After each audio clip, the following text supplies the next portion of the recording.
Dear students, आज हम reliability, validity and standardisation of test यानी कि विश्वसनीयता, वैधता और परीक्षण के मानकीकरण के ऊपर डिस्कस करेंगे, जो कि आपके लेक्चर सीरीज का आज का सेक्शन 4 है। जब किसी भी साइकोलॉजिकल टेस्ट हो या स्केल हो या सोशल बिहेवियरल साइंस के स्केल्स हो या टेस्ट हो, जब भी उनको यूज करने की या उनको बनाने की या उनको डेवलप करने की बात आती है, तो सबसे बड़ा प्रश्न ये होता है कि उसको स्टैंडर्डाइज कैसे किया जाए या कि उनको मानकीकरण कैसे किया जाए। जैसे हम देखते हैं सामान्य जीवन में वेट जो मशीन्स होती हैं, जो मीटर होते हैं मापन के, फिजिकल जो मेजरमेंट होते हैं, उसके भी सरकार मानक निर्धारित करती है कि जो मान 1 मीटर का ये पैमाना है या 1 किलो का ये पैमाना है, उसको चेक किया जाता है, उसको स्टैंडर्डाइज किया जाता है। उसी प्रकार के साइकोलॉजी में जब भी मेजरमेंट होता है, सोशल बिहेवियरल साइंसेस में मेजरमेंट्स होते हैं, तब उनके मानक निर्धारित करने के लिए तो साइंटिफिक मेथड्स हैं, उनको टेस्ट स्टैंडर्डाइजेशन के अंदर हम लेते हैं। इसकी मूलभूत बातें होती हैं, रिलायबिलिटी होती है, वैलिडिटी होती है, नॉर्म्स होती है, और वो सब क्या होते हैं, उनके पार्ट्स क्या होते हैं, और वो कैसे एक टेस्ट डेवलप होता है, इसके बारे में हम छोटा सा विचार देंगे इस लेक्चर के माध्यम से। तो चलिए आगे बढ़ते हैं कि standardization of the test, standardizing test या किसी परीक्षण का मानकीकरण का उसका अर्थ क्या होता है। ये कहते हैं कि स्टैंडर्डाइज टेस्ट, एक जो मानकीकृत परीक्षण है, is a test administered and scored in a standard manner. ठीक है, तो सिंपल सी भाषा में इसको यहाँ समझाया गया है कि एक स्टैंडर्डाइज टेस्ट यानी कि एक मानकीकृत परीक्षण वह है जो स्टैंडर्ड तरीके से क्या किया, एडमिनिस्टर भी किया जाए और स्कोर भी करता हो। ठीक, जिसको स्टैंडर्ड तरीके से एडमिनिस्टर भी किया जाए और स्कोर किया जाए। स्टैंडर्ड तरीका क्या है? Test are designed in such a way that the questions, conditions for administering scoring procedures and interpretations are consistent and are administered and scored in a predetermined standard manner। तो ठीक है, इसका मतलब है कि स्टैंडर्डाइज टेस्ट से हमें क्या लाभ होगा? जो स्कोरिंग प्रोसीजर होगा, जो एडमिनिस्ट्रेटिंग प्रोसीजर होगा, या जो उसके इंटरप्रिटेशन होंगे स्कोर्स के, वो कंसिस्टेंस हो, उनमें एक स्थायित्व हो परिणामों। स्टैंडर्ड टेस्ट का मतलब यह है कि जो जिससे हम कंसिस्टेंट स्कोर्स प्राप्त करें और जो एक मानकीकृत मेथड के माध्यम से डेवलप हुआ हो, जो एक पूर्व निर्धारित मेथड के द्वारा डेवलप किया गया हो, एक साइंटिफिक मेथड द्वारा डेवलप किया गया हो, और जिसके रिजल्ट्स जो है कंसिस्टेंट हों, उसको स्टैंडर्डाइज टेस्ट हम कह सकते हैं, यानी कि मानकीकृत परीक्षण उसको हम कह सकते हैं। तो एक dictionary .apa American psychological association के अनुसार स्टैंडर्डाइजेशन क्या है? तो स्टैंडर्डाइजेशन का अर्थ है an assessment instrument whose validity and reliability have been established by thorough empirical investigation and analysis। तो ये सीधे सीधे कहते हैं कि जिसकी रिलायबिलिटी, जिस टेस्ट की, जिस इंस्ट्रूमेंट की रिलायबिलिटी और वैलिडिटी एक निर्धारित हो, निश्चित हो, जो कि एक एम्पेरिकल इन्वेस्टिगेशन और एनालिसिस के माध्यम से, इसी तरह साइंटिफिक एनालिसिस और एम्पेरिकल एनालिसिस के माध्यम से जिस इंस्ट्रूमेंट की वैलिडिटी और रिलायबिलिटी ज्ञात होती है, उसको स्टैंडर्डाइज्ड टेस्ट कहा जाता है। तो ये अमेरिकन साइकोलॉजिकल एसोसिएशन ऐसा मानता है।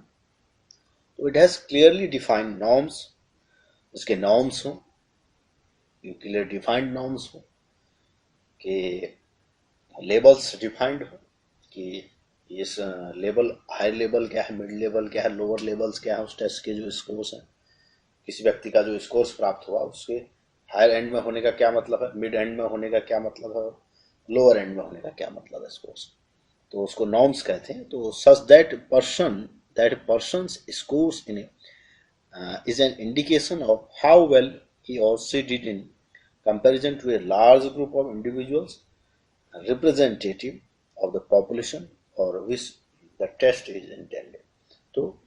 तो सीधे सीधे अर्थ में जो अमेरिकन साइकोलॉजिकल एसोसिएशन कहता है, वो कहता है कि एक साइंटिफिक इन्वेस्टिगेशन, एम्पेरिकल एनालिसिस के माध्यम से जिस इंस्ट्रूमेंट का, जिस टूल का रिलायबिलिटी, वैलिडिटी और नॉर्म्स ज्ञात हो और वो पॉपुलेशन का रिप्रेजेंटेटिव हो वो रिजल्ट्स, तो उसको स्टैंडर्डाइज यानी कि मानकीकृत परीक्षण कहा जाता है। और दूसरा जो वो कहते हैं कि an assessment instrument administered in A pre determined manner, और जो असेसमेंट इंस्ट्रूमेंट किस ढंग से उसको यूज किया गया हो प्री डिटरमाइंड मैनर के मामले में। प्री डिटरमाइंड मैनर्स क्या है, वो विधियां क्या हैं, जो कि हमने बात कर ली। रिलायबिलिटी है, वैलिडिटी है, नॉर्म्स है, इनको ज्ञात करना, और जो उसको डेवलपमेंट का प्रोसीजर है उसको फॉलो करना, आइटम राइटिंग, आइटम एनालिसिस, वो सारे जो प्रोसीजर्स हैं उनको फॉलो करना। तो उस माध्यम से जो इंस्ट्रूमेंट एडमिनिस्टर किया गया हो, such that the questions, conditions of administration, scoring and interpretation of responses are consistent from one occasion to other, और जिसके जो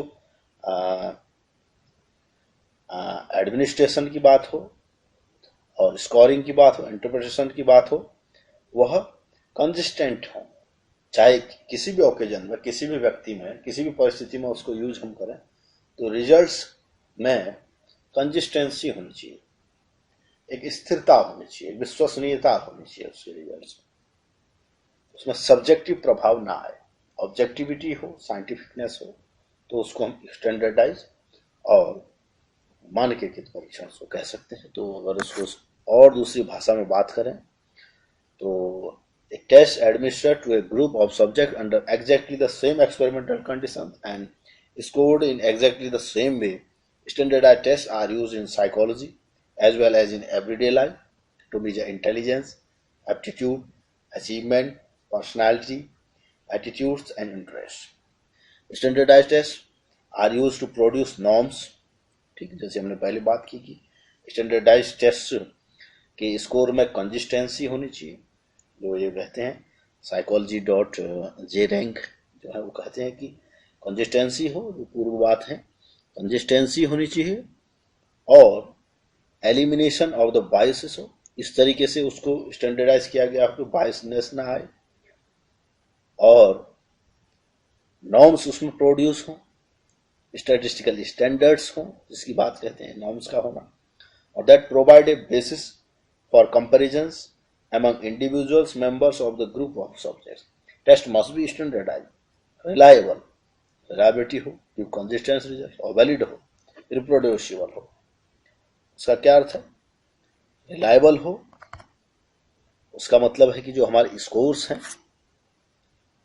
वो कंसिस्टेंट रिजल्ट देते हैं, उसके आगे डिस्कस करेंगे रिलायबिलिटी। और वैलिडिटी का मतलब रिप्रोड्यूसिबल हो, जो जिस उद्देश्य से जो टेस्ट बनाया गया है उस उद्देश्य को पूरा करता हो, before they can be considered useful psychological tools. तो एक स्टैंडर्डाइज टेस्ट अगर सामान्य भाषा में बात करें, वह टेस्ट है जिसको साइंटिफिक मेथड से डेवलप किया गया हो, साइंटिफिक मेथड से जिसकी रिलायबिलिटी ज्ञात हो, वैलिडिटी ज्ञात हो, जिसके स्टैंडर्ड्स नॉर्म्स ज्ञात हो, तो उसको रिलायबिलिटी उसको स्टैंडर्डाइज टेस्ट कहते हैं। तो बात करते हैं रिलायबिलिटी क्या है, वैलिडिटी क्या है, इसके बारे में बात करते हैं। तो जहाँ रिलायबिलिटी की बात आती है और जहाँ वैलिडिटी की बात आती है, तो हम इसको ब्रीफिंग करेंगे दोनों टॉपिक्स को। तो एक सीधे सीधे अर्थ में उदाहरण के माध्यम से मैं समझाऊं रिलायबिलिटी क्या है और वैलिडिटी क्या है। जैसे हमने एक घड़ी देखी हो, जैसे हमारे रूम में वॉच होगी, वॉल घड़ी हो या दूसरी हो, तो अगर वह घड़ी अभी का जैसे कोई समय है, सुबह का 9 बजा, सुबह के 9 बजे, जैसे हमारे मोबाइल में जो एग्जैक्ट टाइम है, गूगल का टाइम है, जो स्टैंडर्ड टाइम है, 9 बजा हुआ है हमारे फोन में, और वो घड़ी जो दीवार घड़ी है वो थोड़ा सा लेट है, वो 8 बजा हुआ टाइम दिखाती है। जिस दिन 9 बजता है, मतलब जब भी रोज 9 बजे का समय होता है, तो उस घड़ी में 8 बजा हुआ दिखता है। और जब अगले दिन हम देखें, फिर वह घड़ी जब हमारे फोन में 9 बजा होगा, या जो 9 बजे का टाइम है सुबह का, वह घड़ी 1 घंटा लेट है, 8 बजे का उसमें टाइम दिखता है। ठीक, तो यहाँ पर रिलायबिलिटी और वैलिडिटी हम यहाँ पर कैसे समझ सकते हैं? तो घड़ी रिलायबल तो है, जो उसके रिजल्ट्स हैं, जो उसकी वर्किंग है वो सही तो है, 1 घंटे का लेट हो चाहे नहीं हो, कंसिस्टेंसी तो है उसमें, लेकिन वैलिडिटी भी, रिलायबिलिटी है तो विश्वसनीयता तो है, लेकिन वैलिडिटी नहीं, वैधता नहीं। रिलायबल क्यों है? रिजल्ट्स के कंसिस्टेंस है, ठीक 1 घंटा लेट है चाहे, लेकिन है कंसिस्टेंट, रिलायबल है। ठीक है घड़ी, ठीक है, लेकिन वैलिड नहीं है, सही टाइम नहीं देती। ठीक है, तो रिलायबिलिटी और वैलिडिटी को हम इस ढंग से समझ सकते हैं। तो वैलिड वो कब होगी, जब वो ठीक 9 बजे के टाइम में 9 बजे या 9 बजना अपना प्रदर्शित करे अपना, तो रिलायबिलिटी और वैलिडिटी को हम इस ढंग से समझते हैं। ऐसे ही टेस्ट कंस्ट्रक्शन में भी इस उदाहरण को हम समझ सकते हैं। जैसे रिलायबिलिटी क्या है, मतलब से reliability in psychological research to the consistency of research study of measuring test. ठीक, तो reliability refers to the consistency of measure, जो मेजर है, जो हमारा स्केल है, कंसिस्टेंस है, सतत है, एक उसमें रिजल्ट्स में उसकी स्थिरता है। वैसे रिजल्ट्स आज आपका टेस्ट हुआ जिस परीक्षण से, आप आज एक्सट्रोवर्ट आए उस पर्सनालिटी टेस्ट, लेकिन कल आप टेस्ट लें, कल आप इंट्रोवर्ट आते हैं, तो इसका मतलब रिलायबल नहीं है, उसके रिजल्ट का कंसिस्टेंसी नहीं है, कभी कुछ आ रहा है कभी कुछ आ रहा है, इसका मतलब वो रिलायबिलिटी का ना होना है। तो रिलायबल जो टेस्ट होगा उसके रिजल्ट्स में कंसिस्टेंसी होगी। ठीक है, और वो कैसे ज्ञात होता है, उसके भी मेथड्स होता है जिसकी हम चर्चा करेंगे, थोड़ा सा ब्रीफिंग करेंगे। तो psychologist consider 3 types of consistency over time. ठीक, तो किस type, test retest reliability method होता है, और जो इंटरनल कंसिस्टेंसी है, and different researchers across different researchers interrater reliability. तो 3 प्रकार की रिलायबिलिटीज की यहाँ पर बात है, जो उसको मेन रूप से हम बांट सकते हैं 2 प्रकार से, इंटरनल रिलायबिलिटी और एक्सटर्नल रिलायबिलिटी। और इंटरनल रिलायबिलिटी कैसे निकलती, जो आंतरिक विश्वसनीयता है कैसे प्राप्त होती है। Internal reliability assesses the consistency of results across items within a test. The split half method। Internal reliability का मतलब जो हमारे आइटम्स होते हैं जिस भी टेस्ट के, साइकोलॉजिकल टेस्ट में हम जो क्वेश्चंस हमने इनका रिस्पॉन्स करना होता है वो आइटम्स कहते हैं। तो उन क्वेश्चंस का आपस में कंसिस्टेंसी अगर हम देखें, जांच करें, तो उसको इंटरनल रिलायबिलिटी कहते हैं। इसका स्प्लिट हाफ मेथड है, उनके स्कोर्स हम बराबर और बराबर बराबर बांटते हैं और उनके आपस में उनका कंसिस्टेंसी देखते हैं। तो उससे भी हम जान लेते हैं कि इनके जो स्कोर्स हैं आपस में, जो प्रश्न है या जो आइटम्स है, वो कंसिस्टेंस है कि नहीं, उनमें आपस में एक रूपता है कि नहीं, तो इससे हमें पता चल जाता है। तो उसको इंटरनल कंसिस्टेंसी या इंटरनल रिलायबिलिटी कहा जाता है। तो द स्प्लिट हाफ मेथड है the internal consistency of such as psychometric tests and questionnaires. There, it measures the extent to which all parts of the test contribute equally to what is being measured. तो ठीक है, और उसके बाद आ जाता है, पहले तो इंटरनल रिलायबिलिटी हो गया, एक्सटर्नल रिलायबिलिटी के अंदर बाहरी जो विश्वसनीयता होते हैं, बाह्य विश्वसनीयता, सो कहें refers to the extent to which a measure varies from one use to another।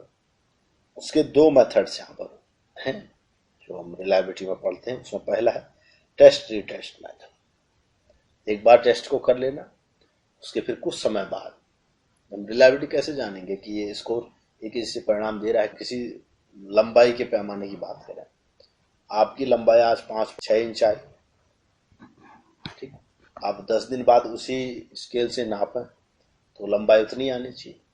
अगर वो लंबाई 5 फुट 10 इंच दिखाई या 5 फुट दिखाए, हम कहेंगे वो विश्वसनीय। ऐसे तोलने की बात कर लें, वेट आज आपका 65 kg है या 70 kg है, कुछ दिन बाद हम देखें कि हमारे शरीर में उतना बदलाव नहीं है, लेकिन आपका वेट जो है 50 kg आ जाए या 90 kg आ जाए, तो हम समझिए मशीन खराब है या रिलायबल नहीं है, उसको कह सकते हैं। तो इसी ढंग से जो टेस्ट रीटेस्ट मेथड होता है, एक बार आज टेस्ट कर लेते हैं किसी स्केल के माध्यम से जिसको हम डेवलप करना चाहते हैं, जिसको हम मानकीकृत करना चाहते हैं, जिस टेस्ट को हम बनाना चाहते हैं। जैसे हम देखते हैं साइकोलॉजी के जो टेस्ट होते हैं, जो स्केल्स होते हैं, उसी ढंग से डेवलप किए जाते हैं। पहले उनके आइटम राइटिंग होता है, क्वेश्चन जो होते हैं उनको राइट किया जाता है, उसके बाद उनकी रिलायबिलिटी निकाली जाती है, वैलिडिटी निकाली जाती है, नॉर्म्स निकाले जाते हैं, नॉर्म्स बनाए जाते हैं, तो उस आधार पर टेस्ट का स्टैंडर्डाइजेशन होता है। तो जब आइटम राइटिंग के बाद में जब आप सैंपल के ऊपर अपने जिनके ऊपर आप टेस्ट को डेवलप करना चाहते हैं, उस पार्टिसिपेंट्स के ऊपर आप देते हैं स्केल्स को, तो कुछ समय बाद 15 दिन बाद या 1 महीने बाद 2 महीने बाद फिर उन्हीं पार्टिसिपेंट्स के ऊपर आप सेम उस स्केल को मीजर करें, एडमिनिस्टर करें, अगर वो परिणाम समान आते हुए दिखते हैं, उनके परिणामों में समानता है, तो हम कहेंगे कि टेस्ट आपका रिलायबल है, कंसिस्टेंट है, एक ही प्रकार के रिजल्ट्स दे रहा है। अगर उनमें बहुत ज़्यादा अंतर है तो हम कहेंगे कि वो टेस्ट रिलायबल नहीं है। तो उसको कहते हैं टेस्ट टेस्ट मेथड। और इंटर रेटर रिलायबिलिटी का मतलब है जो रेटर्स हैं, जैसे मान लीजिए हम बाहरी कोई व्यक्ति जो रेटर्स हैं रिलायबिलिटी देने वाले, उनके आधार पर उनकी कंसिस्टेंसी की जांच करते हैं, तो उसको इंटर रेटर रिलायबिलिटी कहा जाता है। तो ये दो प्रकार की रिलायबिलिटी मेथड्स है, इंटरनल रिलायबिलिटी, एक्सटर्नल रिलायबिलिटी, जिसमें स्प्लिट हाफ और टेस्ट रीटेस्ट मेथड को सबसे ज़्यादा प्रयोग में लाया जाता है साइकोलॉजिकल टेस्ट के डेवलपमेंट में। तो चलिए आगे जानते हैं कि वैलिडिटी क्या है। जैसा कि मैंने वैलिडिटी में अभी उदाहरण दिया, जैसा कि एक उदाहरण हम सभी इसको समझ सकते हैं, जैसा कि मैंने डिस्कस भी किया कि जैसे उस घड़ी की बात थी, घड़ी समय तो वह एग्जैक्ट देरी है, 24 घंटे का जो उसका टाइमिंग है, जो घड़ी की जो समय प्रदर्शित कर रही है, तो सही ढंग से प्रदर्शित कर रही है। उसकी जो मैकेनिज्म है, उसका जो फंक्शनिंग है, उसमें तो गड़बड़ नहीं है घड़ी, लेकिन उसमें जो समय उसने प्रदर्शित करना चाहिए, जैसे 9 बजे के समय में उसने 9 बजे प्रदर्शित करना चाहिए घड़ी ने, वो 8 बजे प्रदर्शित कर रही है। तो इसका मतलब घड़ी रिलायबल तो है, 24 घंटे का जो उसका टाइमिंग है उसको सही से तो वह मूव कर रही है घड़ी, उसको डिनोट सही से करे, लेकिन उसका जो समय उसने बताना चाहिए 9 बजे का, वह 8 बजे बता रही है। तो वैलिडिटी उसमें नहीं है। जिस उद्देश्य से उस घड़ी का निर्माण हुआ है एग्जैक्ट टाइम बताने के लिए, वह टाइम घड़ी नहीं बता रही। अगर वह घड़ी 9 बजे के समय 9 बजे ही प्रदर्शित करे, तो उस घड़ी को हम वैलिड मानेंगे, वैध मानेंगे। तो वैधता इस ढंग से हम समझ सकते हैं, जब भी स्केल डेवलप करें तो वह स्केल जिस उद्देश्य से बना है, जैसे पर्सनालिटी टेस्ट है या इंटेलिजेंस टेस्ट है या कोई अन्य टेस्ट है, उसके मेजरमेंट के लिए हमने उस टेस्ट का डेवलपमेंट किया है, उसको स्टैंडर्डाइज करने की कोशिश किया है। तो वह उसी कंसेप्ट को, उसी कंस्ट्रक्ट को अगर मेजर करें, उसी वेरिएबल को मेजर करता हो, तब हम उस स्केल को, उस टेस्ट को, उस इंस्ट्रूमेंट को वैलिड मानते हैं, यानी कि वैध मानते हैं। तो वैधता का अर्थ तो हमें समझ गए कंसेप्ट। अब तो सीधे डेफिनेशन की बात करें तो वैधता, validity is the extent to which a test measures what it claims to measure. It is vital for a test to be valid in order for the results to be accurately applied and interpreted. Validity isn't determined by a single statistic, but by a body of research that demonstrates the relationship between the test and the behavior it is intended to measure. There are three types of validity: content validity, criterion related validity, construct validity. Content validity का होना, जो content है उसकी validity होना, और criterion related validity का होना और कंस्ट्रक्ट वैलिडिटी का होना, ये तीन जो मेजर वैलिडिटी के मेथड्स हैं वो हैं। और एक जो दूसरा मेथड है जो वेरी उसको बहुत कम उसमें चांस होता है उसको किए जाने का, उसको फेस वैलिडिटी कहते हैं। तो बाहरी एक सीधे तौर से वैलिडिटी की जांच करना, उसको फेस वैलिडिटी कहा जाता है, इसका बहुत कम यूज होता है। It based only on the appearance of the measure and what is the supposed to measure, but not what the test actually measures। ठीक है, तो कंटेंट वैलिडिटी क्या है?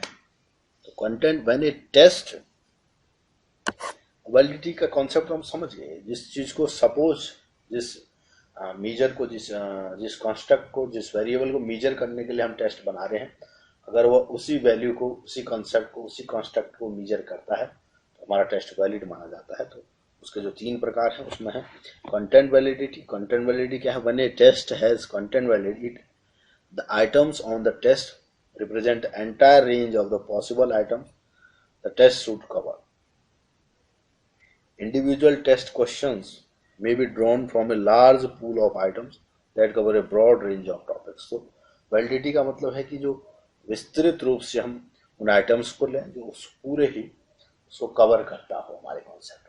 तो इंटेलिजेंस की बात करें तो सारे ही इंटेलिजेंस के जो टाइप्स हैं, जो भी क्राइटेरियाज हैं, जो भी इंटेलिजेंस के टाइप्स की बात करें, उन सारे ही उन टाइप्स को कवर करता हो इस ढंग से आइटम का राइटिंग, तो कंटेंट वैलिडिटी की बात इन्होंने कही है। और जो क्राइटेरियन रिलेटेड वैलिडिटी है, test is said to be have criterion related validity when the test has demonstrated the effectiveness in predicting criterion or indicators of a construct, such as when the employer hires a new employee based on normal hiring procedures like interviews, education, as well. There are two different types of pattern. तो दो बात है, concurrent और predictability. Concurrent में क्या होता है? This occurs when criterion measures are obtained at the same time as test scores, indicating the ability of test score in estimating an individual's current state. और predictability क्या है? This is when the criterion measures are obtained at a time after the test. तो concurrent और predictive validity के बीच में जो अंतर हम स्पष्ट रूप से समझ सकते हैं, ये concurrent मतलब जो वर्तमान में उपस्थित जो हमारे पास स्केल्स हैं, पहले से डेवलप्ड स्केल्स हैं, उनके साथ अगर हम वर्तमान स्केल की तुलना करें, उनका आपस में संबंध देखें, उनका कोरिलेशन देखें, उनके स्कोर्स का और वर्तमान में जो हम डेवलप करना चाहते हैं उस स्केल का, तो उसको कंकरेंट वैलिडिटी कहते हैं। और प्रेडिक्टिव वैलिडिटी का मतलब है जो अभी तो हमारे पास वो स्कोर्स प्राप्त नहीं है, दूसरा स्कोर इसके बीच में हम संबंध देखें। जैसे अभी हम जो स्केल डेवलप कर रहे हैं उसका तो हम उसके स्कोर्स तो हम ले लेंगे पार्टिसिपेंट्स के ऊपर, जिनके ऊपर हम टेस्ट को डेवलप करना चाहते हैं, लेकिन कुछ समय के बाद अगर हम वेट करके हमें रिजल्ट्स प्राप्त होते हैं तो उसको प्रेडिक्टिव वैलिडिटी कहते हैं, जिसके साथ हम उसकी तुलना कर सकें। जैसे हम किसी को टेस्ट डेवलप करना चाहते हैं स्कूल के स्टूडेंट्स के ऊपर किसी मैथमेटिकल इंटेलिजेंस को लेके, तो वर्तमान में जो हमारा मैथमेटिकल इंटेलिजेंस टेस्ट हम डेवलप कर रहे हैं उसको तो हम अभी स्कोर से लेंगे, लेकिन हो सकता है एनुअल एग्जाम के बाद उन स्टूडेंट्स के ऊपर हम जो उनके रिजल्ट्स आए उनके साथ उनकी तुलना करें, उसको प्रेडिक्टिव वैलिडिटी कहते हैं। तो अभी वर्तमान में नहीं है, लेकिन कुछ समय बाद उसके जो स्कोर्स प्राप्त होंगे उसमें जो हम संबंध देखें तो उसको प्रेडिक्टिव वैलिडिटी कहते हैं। तो क्राइटेरियन रिलेटेड वैलिडिटी उसको कहा जाता है। क्राइटेरियन मतलब कसौटियों के आधार पर, किसी उनके संबंध के आधार पर उनका किसी बाह्य कसौटी एक्सटर्नल क्राइटेरियन के साथ उसको कोरिलेट किया जाता है, ठीक है, तो उसको क्राइटेरियन वैलिडिटी उसको कहते हैं। तो अब बात आई construct validity. Test has a construct validity if it demonstrates an association between the test score and the prediction of a theoretical trait. Intelligence tests are one example of measurement instrument that should have construct validity. A valid intelligence test should be able to accurately measure the construct of intelligence rather than other characteristics such as memory or educational level. Construct validity का मतलब जो validity की परिभाषा को सार्थक करता है वही है कि फैक्टोरियल वैलिडिटी, इसको ट्रेड वैलिडिटी भी इसको कहते हैं, जिसमें किसी परीक्षण की वैधता की एक कंस्ट्रक्ट के रूप में आंका जाता है। संरचना वैधता की परिकल्पना, अंतर विषय वैधता तथा जिसको हमने कंटेंट वैलिडिटी कहा, और क्राइटेरियन रिलेटेड वैलिडिटी की परिकलन काफी कठिन और जटिल है, कॉम्प्लेक्स है यह मेथड कंस्ट्रक्ट वैलिडिटी संरचना वैधता का। ठीक, यही कारण है कि परीक्षण निर्माणकर्ता टेस्ट कंस्ट्रक्टर अपने परीक्षण की संरचना वैधता ज्ञात करने का निर्णय तभी लेते हैं जब उनके सामने कोई अन्य विकल्प नहीं होता है। ठीक है, तो कंस्ट्रक्ट वैलिडिटी को हम सीधे ढंग से ही समझ सकते हैं। अगर जो भी हमने टेस्ट बनाया, विशेष रूप से इंटेलिजेंस टेस्ट की बात करें, वो इंटेलिजेंस टेस्ट इंटेलिजेंस को मापने में अगर सक्षम है तो उसको मानेंगे कि वो उसके अंदर कंस्ट्रक्ट वैलिडिटी है। वह कैसे? जैसे और टेस्ट में तो हम दूसरे क्राइटेरिया लेते हैं, दूसरे क्राइटेरिया के आधार पर उस वैलिडिटी की गणना करते हैं, लेकिन इसमें नहीं है। उसमें जो भी कंस्ट्रक्ट हमने डेवलप किया है उसकी हम एक पूर्व कल्पना बना लेते हैं, उस कंस्ट्रक्ट का हम निर्धारण कर लेते हैं कि इंटेलिजेंस को हम सही से डिफाइन कर लेते हैं कि जो व्यक्ति समस्या को हल कर लेगा वो इंटेलिजेंट है, तो जो व्यक्ति समस्या को हल करता हुआ प्रतीत होता है और उसके स्कोर्स ज़्यादा आते हैं, तो हम कह सकते हैं कि हमारे जो वैलिडिटी है कंस्ट्रक्ट वैलिडिटी उसके अंदर है, उस टेस्ट के अंदर। तो ये सीधा सा एक कॉन्सेप्ट है रिलायबिलिटी वैलिडिटी को समझने में। इसी ढंग से नॉर्म्स होते हैं। नॉर्म्स जो है, जो परीक्षण के मानक हैं, वह भी इसी ढंग से निर्धारित होते हैं। जब हम टेस्ट को डेवलप करते हैं उसके बाद नॉर्म्स को डिफाइन किया जाता है कि जो स्कोर्स प्राप्त होंगे उस टेस्ट में, किसी विशेष टेस्ट में, तो उन स्कोर्स की मीनिंग क्या होगी, उसमें हाई आने का क्या अर्थ है, मिड में स्कोर्स आने का क्या मतलब, लो में आने का क्या आता है, उसको नॉर्म्स को डेवलप करना कहते हैं। उसके भी काफ़ी टाइप्स होते हैं, जिसको हम एक छोटा सा कॉन्सेप्चुअल हम समझाना चाह रहे हैं। इसको एज नॉर्म्स, ग्रेड नॉर्म्स, बहुत उसके टाइप्स होते हैं। उसको फिर विस्तृत रूप से कभी फिर चर्चा करेंगे जब इनके अलग से टॉपिक्स के ऊपर डिस्कस करेंगे। तो फिलहाल इस लेक्चर के माध्यम से हम समझ पाए कि टेस्ट स्टैंडर्डाइजेशन क्या है, ठीक, और रिलायबिलिटी क्या होता है, विश्वसनीयता क्या होता है, और वैधता क्या होता है, ठीक है। तो चलिए अब जानेंगे हम नेक्स्ट लेक्चर जो हम डिस्कस करेंगे, उसमें टेस्ट कंस्ट्रक्शन की बात करेंगे, परीक्षण निर्माण की हम बात करेंगे, उसमें मीनिंग क्या है, साइकोलॉजिकल टेस्ट के कंस्ट्रक्शन का होना, साइकोलॉजिकल टेस्ट की क्या उपयोगिता है, और meaning character types of items, item क्या होते हैं, जो कि इससे जो हम डिस्कस कर चुके हैं वो टेस्ट कंस्ट्रक्शन के ही अंदर आने वाली बात है, टेस्ट स्टैंडर्डाइजेशन का। तो टेस्ट कंस्ट्रक्शन के ही अंदर स्टैंडर्डाइजेशन का भी पार्ट है, रिलायबिलिटी वैलिडिटी नॉर्म्स का। उससे पहले हम टेस्ट को बनाते कैसे हैं, उसके कैसे आइटम्स लिखे जाते हैं, आइटम्स उनको कहते हैं जो उनके अंदर क्वेश्चंस होते हैं, जो मेजरमेंट की जो इकाइयाँ होती हैं उनको आइटम कहा जाता है। तो आइटम्स कैसे बनाए जाते हैं और कैसे राइटिंग होता है, कंपैरिजन ऑफ ऐसे और ऑब्जेक्टिव टेस्ट के बीच में क्या अंतर है, आइटम एनालिसिस कैसे होता है, आइटम राइटिंग कैसे करते हैं, जो स्केल्स में जो यूनिट्स होते हैं छोटे छोटे जिनके माध्यम से मेजरमेंट होता है या उनको क्वेश्चंस कह लें, उनको लिखा कैसे जाता है, उनको एनालिसिस कैसे किया जाता है, कौन सा आइटम वीक है, कौन सा आइटम स्ट्रॉन्ग है, ये सब उससे डिटरमाइन करने के बाद में आगे बढ़ता है रिलायबिलिटी वैलिडिटी नॉर्म्स को ज्ञात किया जाता है। तो टेस्ट कंस्ट्रक्शन क्या है, फाइनल सेक्शन 5 में हम डिस्कस करेंगे। और भी इस प्रकार के लेक्चर्स के लिए, लेक्चर सीरीज के लिए साइकोलॉजिकल स्टैटिस्टिक्स एंड मेजरमेंट नाम का जो प्लेलिस्ट है उसको विजिट करें, और इसी प्रकार के लेक्चर्स के लिए हमसे जुड़े रहें। तो मिलते हैं नेक्स्ट लेक्चर टेस्ट कंस्ट्रक्शन परीक्षण निर्माण में। Thank you.